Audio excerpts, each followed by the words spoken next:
How's it going, guys? Right now we are recording 4K 60 FPS on the OnePlus 7 Pro. Today we are going to be doing the camera test of this phone. So let's get started. So like I said, this is 4K 60 FPS. Now actually I didn't even find this out until right now because it just gave me a notice, but you can only record 4K 60 FPS video for 5 minutes long, up to 5 minutes, which I guess is not that big of a problem. Why would you record more than 5 minutes in 4K 60 FPS? But kind of concerning. Another thing is that there is no ultra-wide that you can do on any 60 FPS video for this phone, which is kind of disappointing.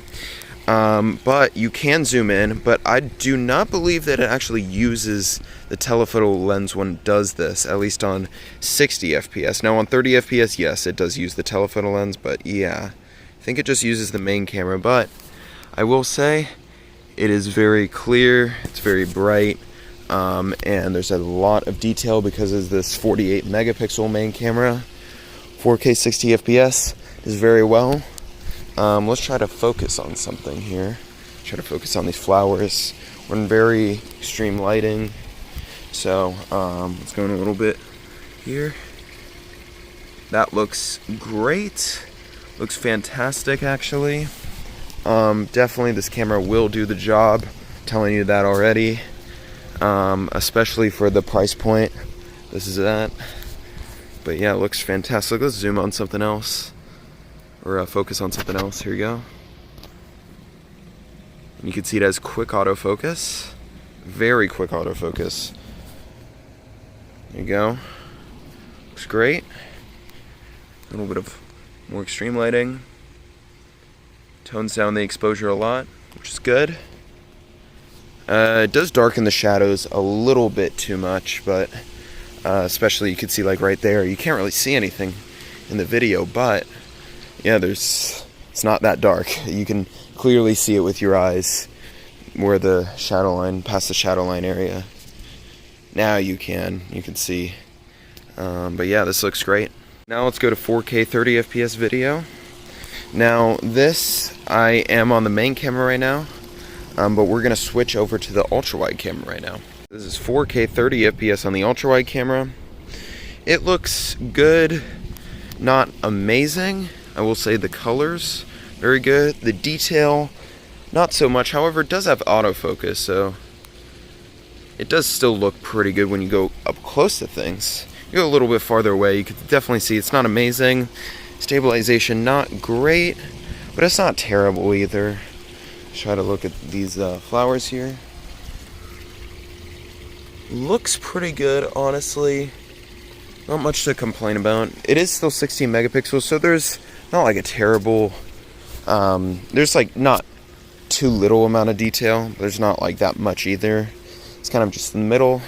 It's sufficient enough for an ultra wide. You can see it does still actually have some background blur, so that's good. So yeah, we're switching to 1080p 60 FPS. You can record this more than 5 minutes, which is good, and still looks very clear, very detailed, very similar to 4K, except a little bit less, detail. However, on a phone screen, you will not tell the difference, which is great because this takes up less storage, stuff like that. Not too much of a difference, so now we're gonna go onto 1080p 30 FPS. So the good thing about 1080p 30 FPS is that you can actually switch between all three cameras. So we're in ultra wide right now, and it looks good. It's a little bit less detail. I can definitely kind of tell, I will say, with 1080p 30 FPS for the ultra wide. So I would recommend 4K for the ultra wide. But it's nice to have a wide field of view for, different kind of perspective videos, for like the GoPro kind of look. Even though it doesn't have too much of a GoPro kind of look, there's not too much distortion on the edges or anything like that. So it does look like a very high-end quality camera, even though, it's not that high-end, but it does do the job. No problem with that. Okay, so let's switch on to the main camera. Still looks pretty good. Good amount of detail, obviously autofocus, everything like that. And of course now, telephoto, this is pretty cool. The detail, though the weakest, I would say, out of all the video, still looks very, very detailed for 3 times. I mean, definitely better than the main camera could do at 3 times. So that's pretty good. So let's go out a little bit. So let's go out here to look. And that's pretty cool. You can get a pretty cool shot right there. And let's zoom in to 4 now. You can see still has a decent amount of detail considering it's 4 times. Try to focus in on some stuff, and you can see there's still background blur. Very impressive. So yeah, you can focus pretty well on this. This almost looks like a, not DSLR quality, but definitely getting there for sure. So let's, yeah, you can see focuses. Let's try to get to 5x now. Let's go to actually like 6x. And you can see there's definitely a little bit loss of detail, but still good amount, especially for 6x. So if you want to zoom in onto certain stuff, it has a little bit trouble focusing at 6. So let's go to full on 10 now, and you can definitely see it's hard to stabilize. But it doesn't look terrible for 10x, but I wouldn't recommend shooting at 10x just because it's just so low quality. I mean, it's not terrible, but it's not great. But you can still focus in on stuff, which is pretty cool. So yeah, now you can go all the way out. And pretty cool. But yeah, it's 1080p at 30 fps. Now we're at 1080p at 30 fps on the front facing camera, and honestly, this is okay. It's not great, but it's very, I would say it looks like it's higher quality than it actually is because the colors are so bright, so vibrant. They did a really good job with what they were working with, so I kind of understand, you know, why they put in the 16 megapixel camera, because they knew they could tweak it, make it look way better than it's supposed to. And honestly, looks good. They did great with saturating all the colors. Background, it overexposed a little bit, but that's actually makes it look actually all right.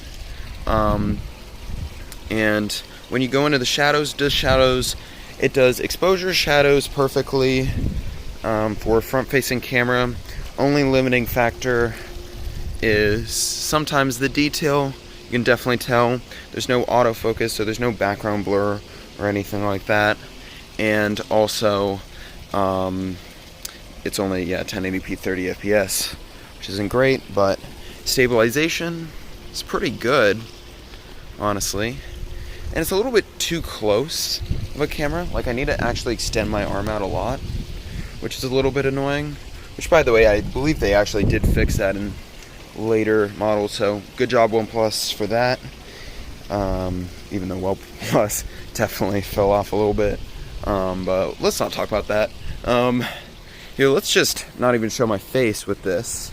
Just see how good the quality is when you're just kind of facing out, which obviously you wouldn't do that, but kind of gives you a better idea of how good or bad the quality is.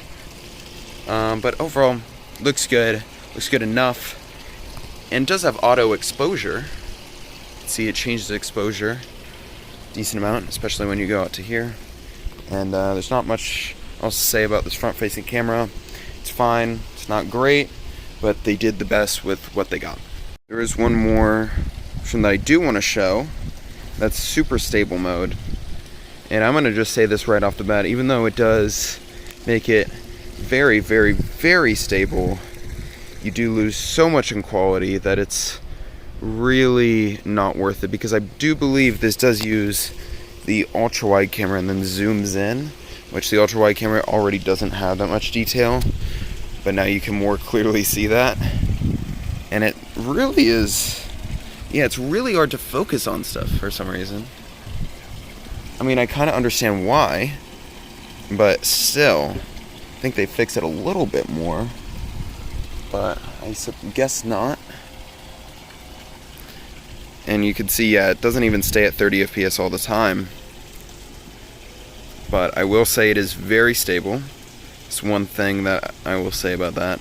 So if you want some super stable photo and you really are like, okay, I don't need that high quality because I'm just watching on my phone, something like that. But even on your phone you can tell. But still, I guess it's fine. Now, last thing we're going to do is slow-mo, so let's do that.